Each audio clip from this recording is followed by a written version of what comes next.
दोस्तों नमस्कार। कानूनी बात बताने वाले मेरे YouTube चैनल में आपका स्वागत है।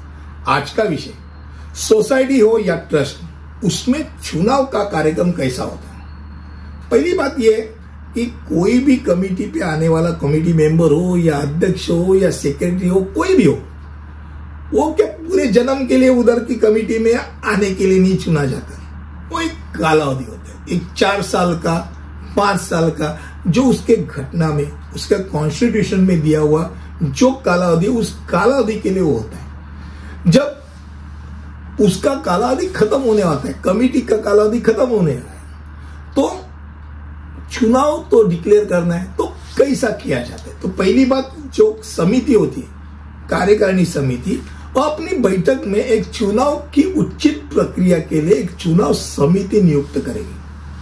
फिर चुनाव की तारीख और मतदाता सूची को समिति द्वारा ही अंतिम रूप दिया जाएगा। बाहर का कोई नहीं आएगा भाई, वो कमेटी जो है, कमेटी अंतिम रूप देती है। फिर एक बार चुनाव प्रक्रिया चालू होगी तो उसके बाद कार्यकारिणी समिति द्वारा कोई भी बड़ा निर्णय नहीं लिया जा सकता है। चुनाव कार्यक्रम जो होता है, वो चुनाव कार्यक्रम जैसे बोलते हैं ना, चुनाव का 3 एक निश्चित करने के बाद उससे माइनस करते एक चुनाव का कार्यक्रम बनता है। वो चुनाव का कार्यक्रम सचिव द्वारा चुनाव समिति के मार्गदर्शन के साथ वो तैयार करता है। और जिसमें क्या क्या होता है, तो मतदाता सूची की घोषणा उसमें आनी चाहिए, और उसके ऊपर क्या ऑब्जेक्शन है, वो कितने दिन में ले सकते, वो होता है। फिर नामांकन प्रपत्र कब से उपलब्ध होंगे और कब तक उपलब्ध होंगे, ये तारीख होनी है। अब फॉर्म तो आ गए, तो फॉर्म भरना है। फॉर्म में उसका नाम, उम्र, पता सब कुछ रहता है, फोन, ईमेल, जो कुछ होता है। उसके मेंबरशिप का फॉर्म नंबर होता है, उसका डिपॉजिट का रिसीट का नंबर होता है। फिर उसको सूचक और अनुमोदक लगता है, उसके नाम, उम्र और उसके क्रमांक और साइन, सबकी साइन होती है। ये सब फॉर्म, भरे हुए फॉर्म कब तक देना है, किस तारीख तक और किस टाइम तक देना है, वो टाइम दिया जाता है वो निवडणूक के यानी चुनाव के कार्यक्रम में। अब वो टाइम खत्म हो गया, 6 बजे तक का टाइम तो 6 बजे के बाद क्या होता है, जो योग्य उम्मीदवार हुए या पात्र या अपात्र उम्मीदवार कौन है, ये देखने के लिए फॉर्म चेक किए जाते हैं, जांच किए जाते हैं, और फिर योग्य उम्मीदवारों के नाम घोषित किए जाते हैं। अब नाम घोषित करने के बाद भाई विड्रॉल तो होता ही है। तो चुनाव कार्यक्रम में एक बार नाम घोषित होने के बाद विड्रॉल कब से कब तक कर सकते, ये एक तारीख होती है।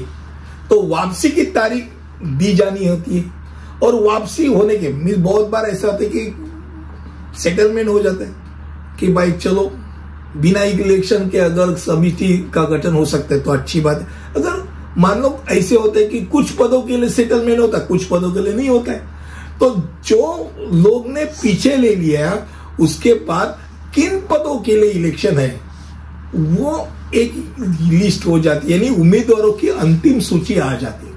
अब इलेक्शन अगर मानो है, तो इलेक्शन है तो भाई बहुत सारी संस्था में पेपर में पब्लिकेशन करना पड़ता है। तो पेपर पब्लिकेशन कौन से पेपर में, ये भी लिखा रहता है।